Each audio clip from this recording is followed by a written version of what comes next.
Hello everyone. आज जिस topic के बारे में हम लोग पढ़ाई करने जा रहे हैं उसका नाम है adjectives. And friends, how simple is it to define adjective as a word? Isn't it very simple to define it? We call it any word that is used before a noun and qualifies it. तो हम ऐसा ही adjective को जानते हैं और ये बात सही भी है. But sometimes in other cases we come across some adjectives made and they are from different origin and their places also vary. कहने का मतलब कि कुछ एडजेक्टिव्स को हम क्वालिटेटिव कुछ एडजेक्टिव्स होते हैं जिनका प्रयोग गुण और दोष को दिखाने के लिए किया जाता है, लेकिन कुछ एडजेक्टिव्स का प्रयोग दूसरी चीज़ों को भी दिखाने के लिए किया जाता है, जैसे उनका नंबर, उनका गुण तो दिखाता ही है, उनका ओनरशिप यानी स्वामित्व दिखाने के काम आता है, कोई एडजेक्टिव एम्फसाइज करने के काम आता है। तो इस तरीके से अनेकानेक ढंग से किसी नाउन का हम विशेषता बताते हैं और जिन शब्दों का हम इस काम के लिए करते हैं उनको हम विशेषण कहते हैं। तो all such words used before nouns and they are used to qualify them, उनका विशेषता बताने के लिए हम करते हैं, ऐसे सभी शब्दों को हम विशेषण कहते हैं। तो it is in simple words we call it ki any word used before a noun to qualify it. But let's hold the complete study and this will help you to come across the real picture, the original picture of adjectives. And this is only possible when we hold the study of adjectives in three different parts. And before that I am going to show you some examples to make you understand that what sort of words are adjectives.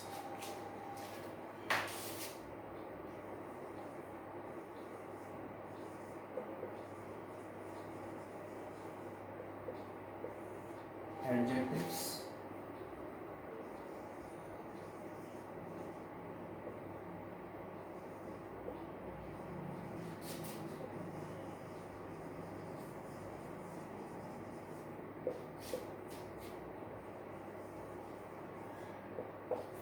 If I wrote Sita is a beautiful girl, इस उदाहरण में हम देखेंगे girl is noun and the word that qualifies this noun is adjective. यही परिभाषा है।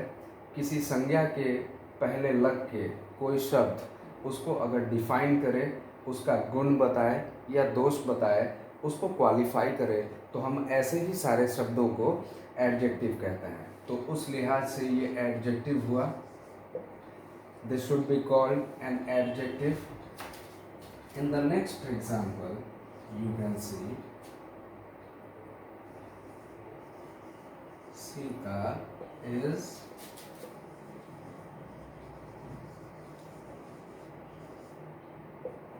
beautiful. Here we see the use of noun, but we see no use of noun after this adjective. अभी भी ये एडजेक्टिव है, इसको adjective ही कहेंगे, लेकिन इसके बाद कोई नाउन नहीं है। तो पार्ट 1 में हम यही बात की चर्चा करेंगे कि कभी नाउन के पहले भी लगता है एडजेक्टिव और कभी कभी किसी किसी केस में किसी नाउन की आवश्यकता भी नहीं होती है और फिर भी वो विशेषता बताता है। तो इस दूसरे एग्जाम्पल में, in the second example, this adjective qualifies this noun. So all the times it is not necessary that adjectives are used before nouns, because generally we see and we come across people telling like this, that adjectives are used before nouns. But where is the noun? This adjective hasn't been used before any noun. There is no noun. You can see the noun that it refers to has been used in the subject part. सो ऐसा भी वक्त आता है, ऐसे भी कुछ adjectives होते हैं जिनको हमें जानना बहुत ज़रूरी है। तो इस से रिलेटेड हम बात पार्ट 1 में करेंगे। अपने पढ़ाई को we are going to hold the complete study of adjectives in 3 different parts as I said. और फर्स्ट पार्ट में हम यही बात करेंगे कि क्या एडजेक्टिव बिना नाउन के पीछे लगे वो एडजेक्टिव नहीं है, या फिर क्या वो अकेला नहीं लग सकता है। तो इसके बारे में हम बात करेंगे पार्ट 1 में। एंड पार्ट 2 में हम देखेंगे, अब ये थर्ड एग्जाम्पल देखिए जिसके बारे में हम बात करेंगे पार्ट 2 में।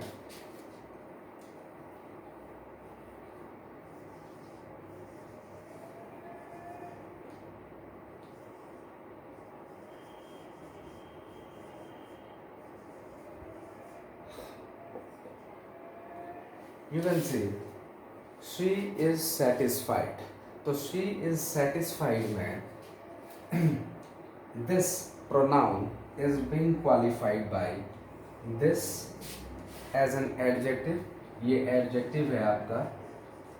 तो ऐसे भी कुछ एडजेक्टिव्स का प्रयोग लैंग्वेज में होता है जो वर्ब से बने हुए होते हैं। आपने देखा ये क्वालिटेटिव एडजेक्टिव है, यानी क्वालिटी से रिलेटेड एडजेक्टिव का प्रयोग हुआ है। इसमें वर्ब का कोई अंश नहीं है, ये कोई एक्शन वर्ड नहीं है। लेकिन satisfy as a word refers to a verb, और ये एडजेक्टिव के रूप में मैंने यहाँ प्रयोग किया है। तो वर्ब से भी कई बार एडजेक्टिव्स बनाए जाते हैं और इनका भी इस्तेमाल लैंग्वेज में कॉमन है। तो हम पार्ट 2 में इससे रिलेटेड पढ़ाई करेंगे। And we will come across all such verbs which can turn themselves to be good adjectives, जो एडजेक्टिव के रूप में फंक्शन कर सकते हैं। क्या वो तरीका है, कौन से ऐसे वर्ब्स होते हैं जो एडजेक्टिव्स बन सकते हैं। क्योंकि आमतौर पे तो ऐसे ही एडजेक्टिव्स हम लोग देखते हैं, क्वालिटेटिव एडजेक्टिव्स इनको बोलते हैं, क्योंकि ये क्वालिटी बताते हैं। Beautiful, good, bad, blue, green, तो रिलेटेड टू कलर, साइज और all such qualities are demonstrated by this qualitative adjectives. लेकिन ऐसे भी एडजेक्टिव्स होते हैं हमारे लैंग्वेज में और बहुतायत में प्रयोग किए जाते हैं जो वर्ब से बने हुए होते हैं। तो इस बारे में हम पार्ट 2 में बात करेंगे। और पार्ट 3 में फाइनली हम लोग बात करेंगे कि in what all aspects and respects can an adjective qualify a noun. एक नाउन एक एडजेक्टिव किसी नाउन को कितने रेस्पेक्ट्स में डिफाइन कर सकता है, क्वालिफाई कर सकता है, इस बारे में पढ़ाई हम पार्ट 3 में करेंगे। तो इस क्लास में ही हम तीनों पार्ट्स का जिक्र कर देंगे। So let's begin with the very first part.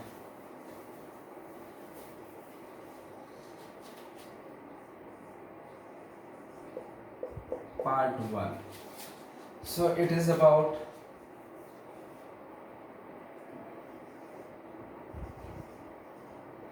Sita is beautiful. In this example, Sita is a beautiful girl. तो we see नाउन के पहले एडजेक्टिव लगा, क्वालिटेटिव एडजेक्टिव नाउन के पहले लगेगा, तो इस एडजेक्टिव को हम एट्रीब्यूटिव एडजेक्टिव के नाम से जानते हैं।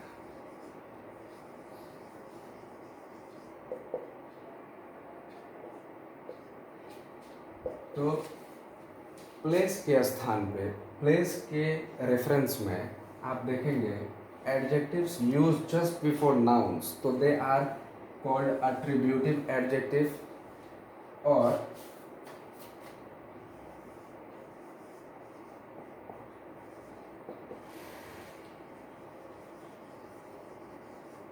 Sita is beautiful. It has been used to qualify this as a subject.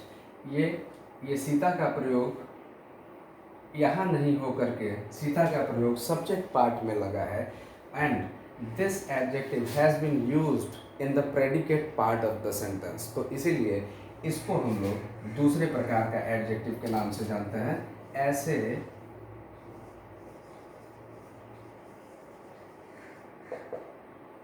this is the predicative use of adjective. So whenever you come across the two different kinds of sentences, so you can now better understand ki what kind of adjective this is and what kind of adjective this is. This is the use of attributive this is the attributive use of an adjective, and this is the predicative use of an adjective. अब बात करते हैं part number 2।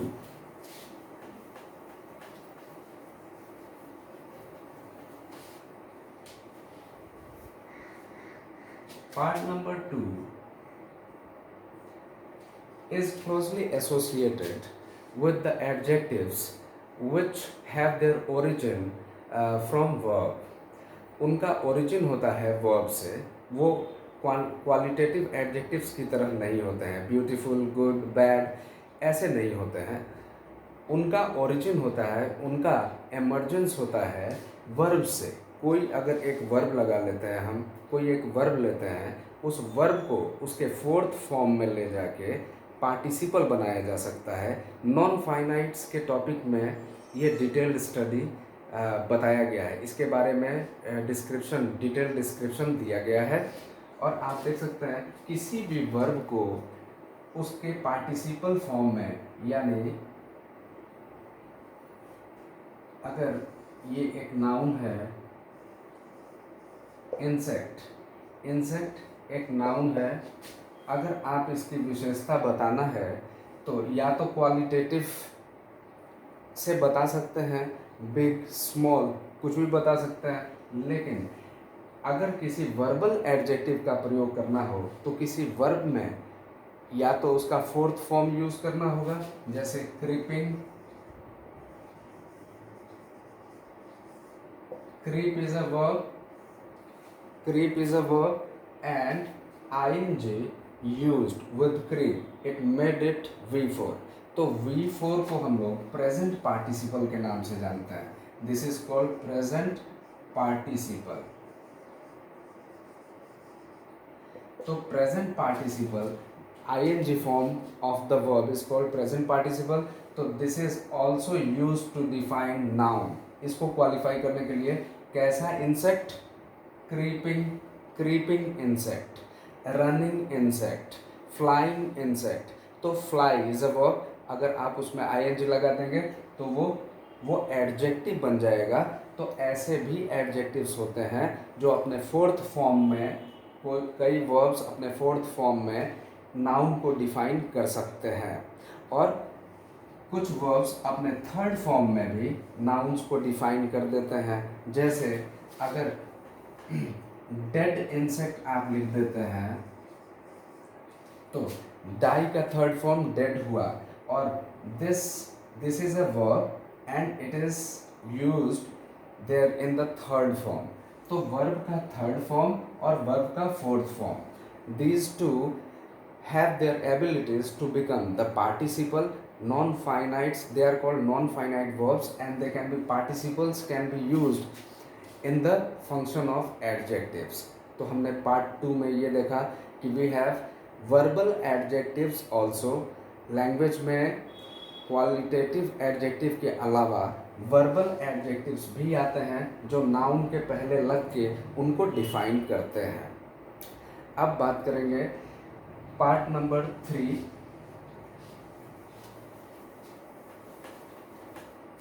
जिसमें we will talk about the qualitative adjectives। Since most of the time almost all the adjectives qualify any noun in terms of quality and number or some kind of nationality, and they have 12 different respects, and in those 12 different respects they qualify any noun। So we are going to hit directly the all 10 kinds of adjectives. Basically they have their 10 kinds. Adjectives को हम उनके function के आधार पे 10 प्रकार से वर्गीकृत करते हैं. They are divided into 10 kinds. और any noun can be qualified. Suppose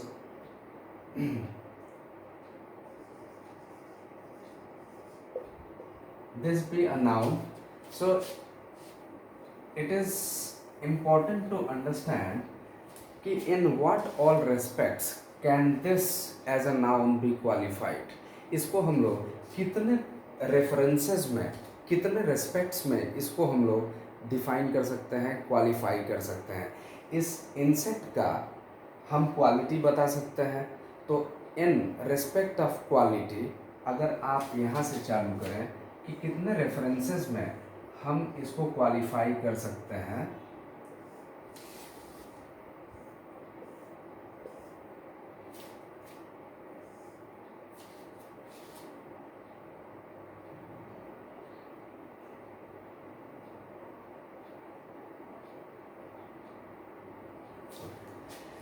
So at least we can qualify any noun into 10 kinds. हम 10 प्रकार से it means we can define any noun in 10 different respects. हम अगर यहाँ कोई noun boy ले लें, इंसेक्ट ले लें, हॉर्स ले लें या कोई भी कॉमन नाउन ले लें तो उसको हम 10 डिफरेंट रेस्पेक्ट्स में उसको क्वालिफाई कर सकते हैं, उसकी विशेषता बता सकते हैं. जैसे इन टर्म्स ऑफ क्वालिटी आप बता सकते हैं. क्वालिटी गुड बैड हो सकता है. तो क्वालिटी कहने का मतलब उसके गुडनेस या फिर अब्स्ट्रैक्ट या फिजिकल किसी भी प्रकार की क्वालिटी हो सकती है जिसका आप डिस्क्रिप्शन दे सकते हैं इसके पहले. तो in terms of quality we can qualify this as a noun. It is true. In terms of quantity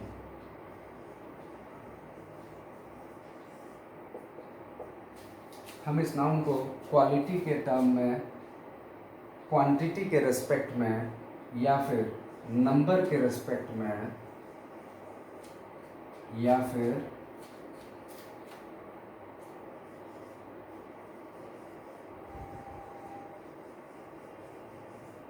nationality के रेस्पेक्ट में किसी नाउन को क्वालिफाई कर सकते हैं.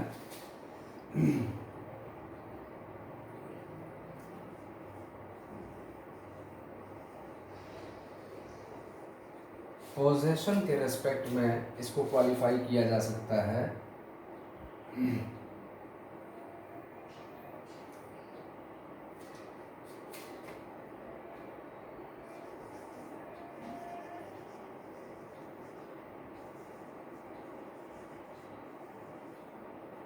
डेमोन्स्ट्रेशन के रेस्पेक्ट में इसको क्वालिफाई किया जा सकता है.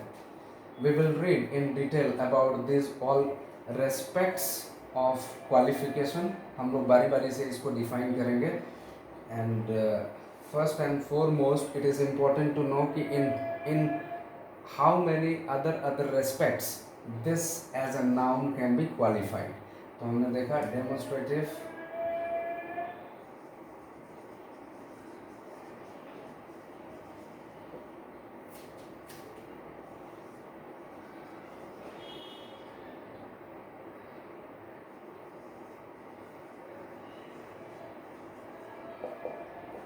in respect of interrogation, in respect of emphasis, in respect of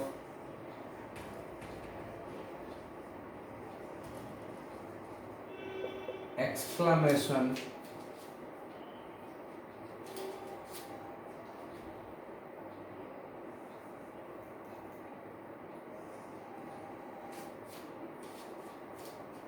quality, quantity, number, nationality, possession, demonstration, emphasis, interrogation, exclamation,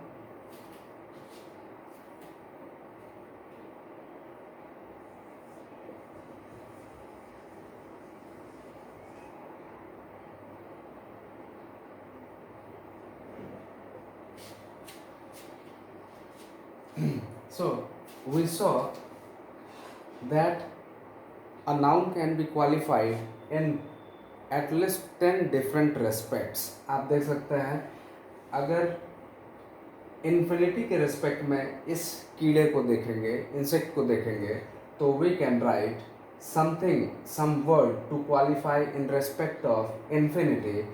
for example, many insects you can write.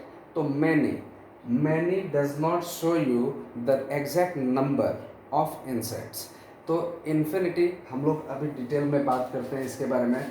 तो it can this as a noun can be qualified in terms of quality, quantity, number, nationality, possession, demonstration, emphasis, interrogation and exclamation. So one by one we will take discussion about this all.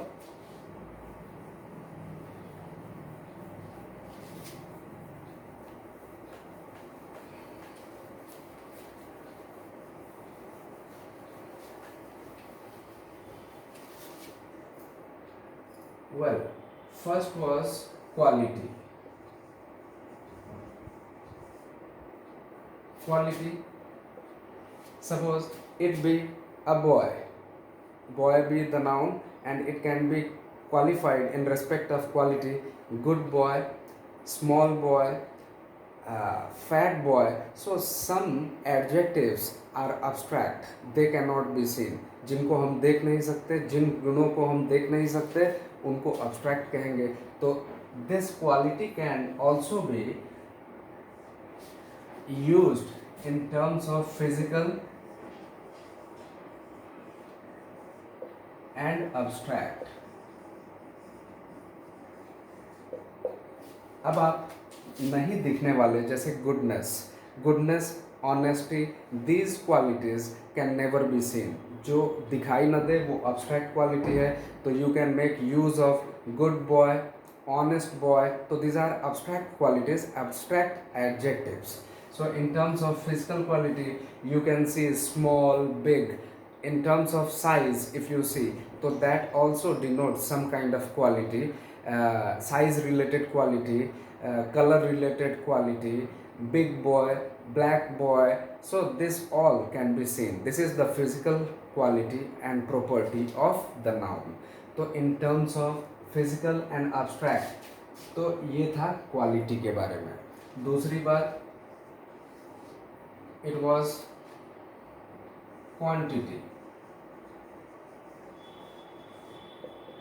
In terms of quantity, when this adjective defines any noun, तो इसके लिए uncountable noun का होना जरूरी है.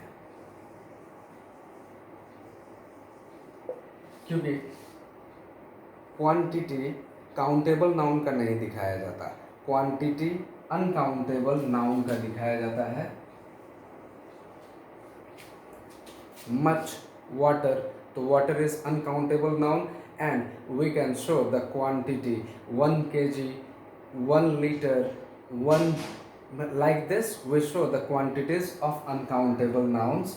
And number 3 is when we talk about the countable nouns, we show their number. In terms of number they can be qualified. Number अगर किस इन respect of number अगर किसी एडजेक्टिव को इस्तेमाल करना हो, किसी नाउन का विशेषता बताना हो, तो हमें countable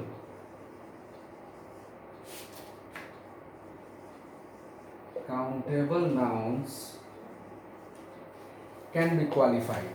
These countable nouns can be qualified in the terms of number because they can be counted. तो नंबर तो उसी का होगा जो काउंटेबल होगा. जैसे boy, 1 boy, 2 boys, 3 boys, 4 boys. तो like this, boys are countable nouns, they can be counted. तो number, adjective of number, this is adjective of quality, this is adjective of quantity, this is adjective of number, and this has 2 classification. इसको भी 2 term में हम देखेंगे. Number 2 प्रकार के होते हैं, एक कार्डिनल और एक ऑर्डिनल. कार्डिनल नंबर्स में आप 1 2 3 4 5 6 इस तरीके से, and ordinal numbers are first, second, third, fourth, ये ऑर्डिनल नंबर्स हुए। तो in respect of number you can qualify any noun in terms of cardinal number भी कर सकते हैं आप, और ऑर्डिनल नंबर के रिस्पेक्ट में भी आप उसको क्वालिफाई कर सकते हैं। जैसे फर्स्ट बॉय, अगर ऑर्डिनल यूज करना है तो first boy, second boy, third boy, the first boy sitting in the first row. तो this makes a very good example of this ordinal number. अब आप वन बॉय हैज़ लेफ्ट, तो boy को आपने 1 लिख के क्वालिफाई किया, तो this is a good example of cardinal adjective of number. अब हम बात करेंगे चौथा। Now talking about the fourth, as I said, some adjectives talk in the terms of nationality, so they should be called proper adjectives, because proper adjectives are derived from the proper nouns। कोई भी आप proper noun ले लीजिए, मतलब proper nouns चाहे वो राष्ट्र हो, राष्ट्र का नाम हो, कोई कंटिनेंट का नाम हो, कोई डायनेस्टी का नाम हो, तो कोई भी प्रॉपर नाउन जो राष्ट्र, कम्युनिटी, रेस या फिर कोई भी प्रॉपर नाउन हो, जैसे हमारा प्रॉपर नाउन इंडिया है, if we take India as a proper noun, तो एक एडजेक्टिव हम इस प्रॉपर नाउन से भी बना सकते हैं और उसी को हम प्रॉपर एडजेक्टिव कहेंगे। इसमें एन लगाने से ये एक एडजेक्टिव बन गया।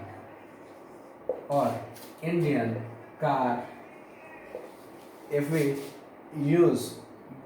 use this adjective, this is proper adjective because this has been derived from a proper noun and has been qualifying the noun car। Noun को क्वालिफाई कर रहा है, लेकिन ये it has not been qualifying this car in terms of number की बात नहीं हो रही है यहाँ पे, क्वालिटी की भी बात नहीं हो रही है यहाँ, नेशनलिटी की बात हो रही है। तो जब आप एशियन कार लिखेंगे, एशियन हॉर्स लिखेंगे, एशिया से एशियन, जापान से जापानीज, तो all this are proper nouns, and when you want to make adjective out of them तो आप बना सकते हैं, और उस एडजेक्टिव को हम प्रॉपर एडजेक्टिव बोलते हैं ग्रामर की भाषा में। अब हम बात करेंगे नंबर 5,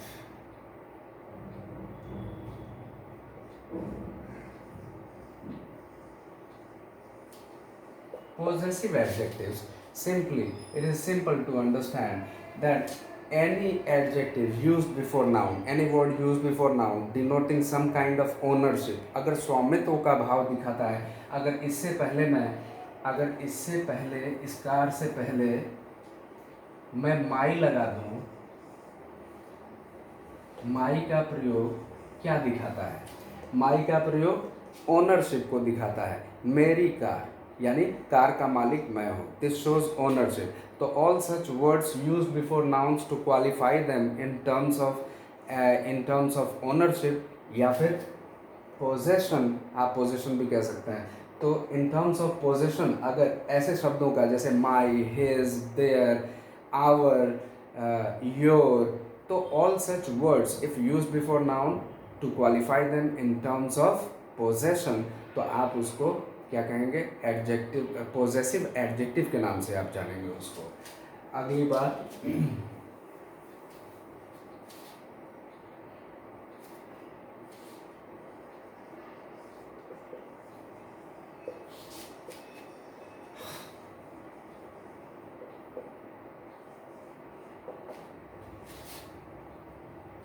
नंबर 6,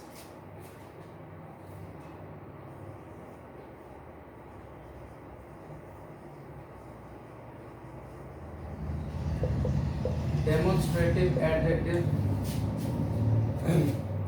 तो डेमोन्स्ट्रेटिव का मीनिंग होता है दिखाना, टू इंडिकेट टूवर्ड समथिंग, किसी और इशारा करने को हम लोग डेमोन्स्ट्रेट भी बोलते हैं।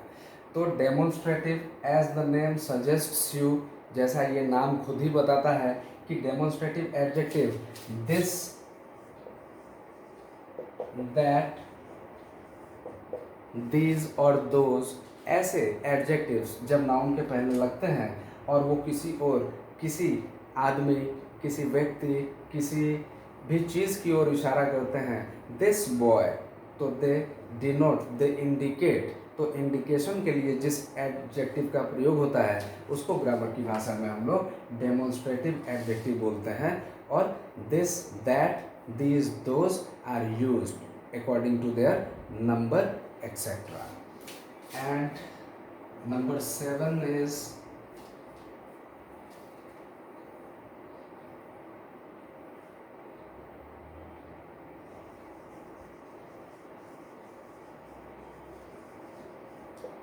emphatic adjective. The word emphasis means to emphasize over something. हम किसी चीज़ के ऊपर दबाव देते हैं उसको हम emphasis बोलते हैं। तो emphatic adjectives have the same function. They are 2 in number.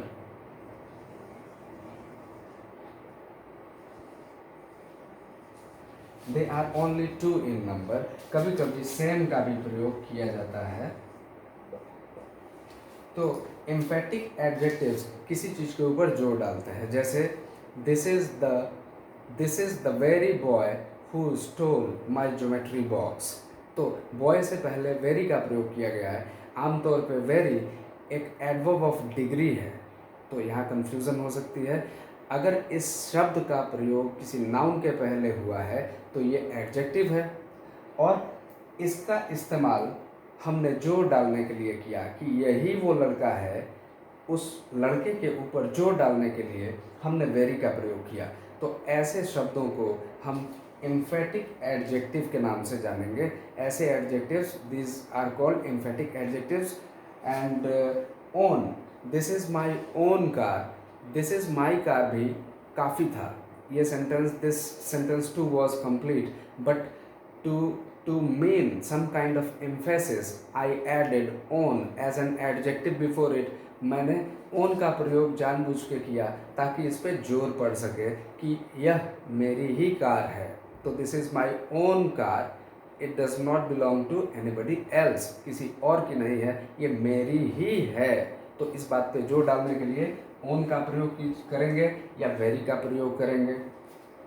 अब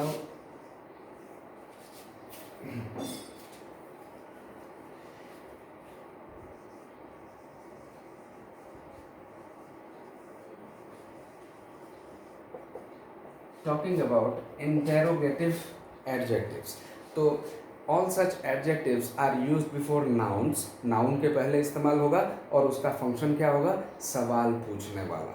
तो any adjective, any question word, जैसे what, which, whose, इस तरीके के क्वेश्चन वर्ड्स का प्रयोग हम सेंटेंस में करते हैं। whose book, तो बुक नाउन है, नाउन से पहले whose लगा है तो सवाल पूछने के लिए लगा है। तो ऐसे शब्द जो सवाल पूछने के लिए लगते हैं और एडजेक्टिव के फंक्शन में है तो उनको हम इंट्रोगेटिव एडजेक्टिव के नाम से जानते हैं। तो इसके example what, which, adjectives. These question words generally belong to different classification of words. Sometimes when they are alone they are pronouns, but when they are used just before a noun so they are interrogative adjectives. They are called interrogative adjectives. And the same words can be used as exclamatory words. Now showing in the next kind.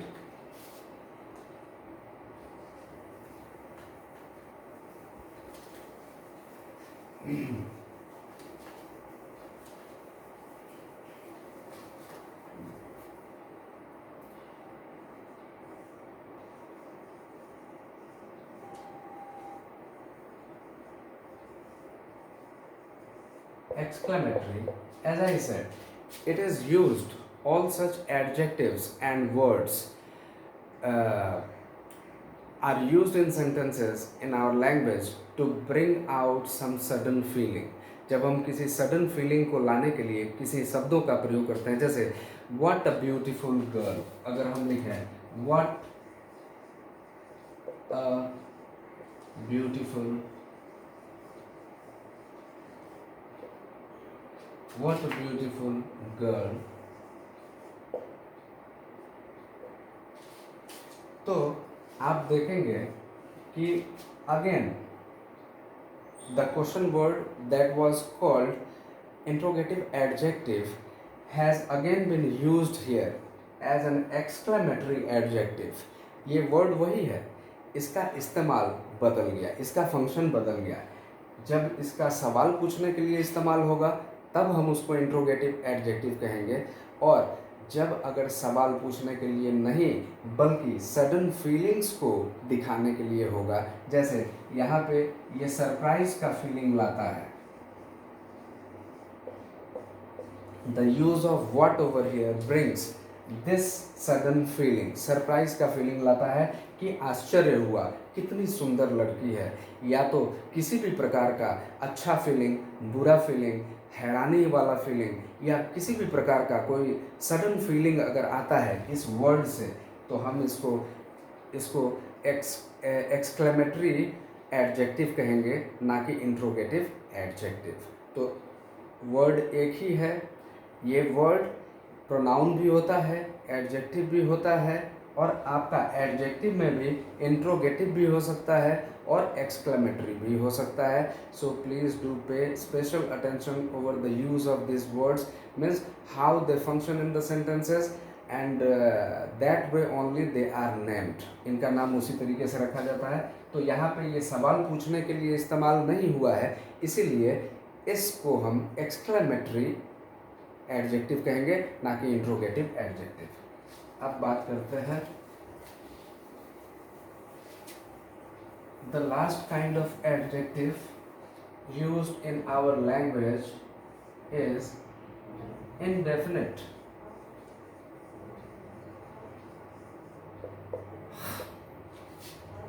Indefinite adjectives actually are used to show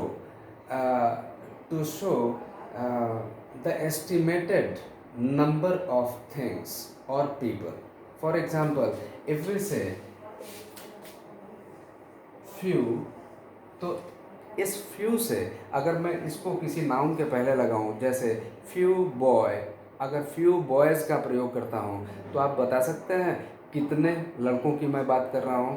इसका number indefinite है, इसीलिए इसको indefinite adjective कहा जाता है। तो ऐसा adjective जिससे संख्या का सही पता नहीं चल पाए, संख्या नंबर डिटर्मिनेशन में नंबर को सही तरीके से डिटर्मिन नहीं किया जाए, उनकी संख्या कितनी है, जैसे फ्यू से ऑल, अगर ऑल बॉयज़, ऑल को एडजेक्टिव के रूप में यूज़ करते हैं, तो क्या आप बता सकते हैं कि बॉयज़ की संख्या कितनी है? नहीं ना। तो ये हुआ इनडेफिनिट एडजेक्टिव, क्योंकि यह सही संख्या नहीं बताता है।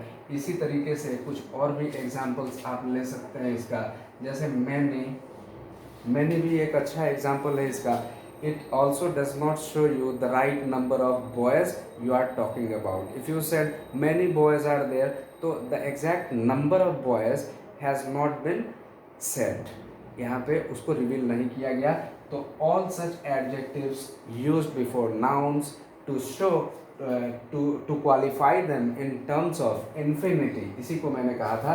तो we got all the 10 kinds of adjectives explained, and I showed you the all 10 ways an adjective can be used to qualify any noun, and I think it would help you a lot understanding these all things. So please do revise the first, second and the third part to show to see the clear picture of adjectives.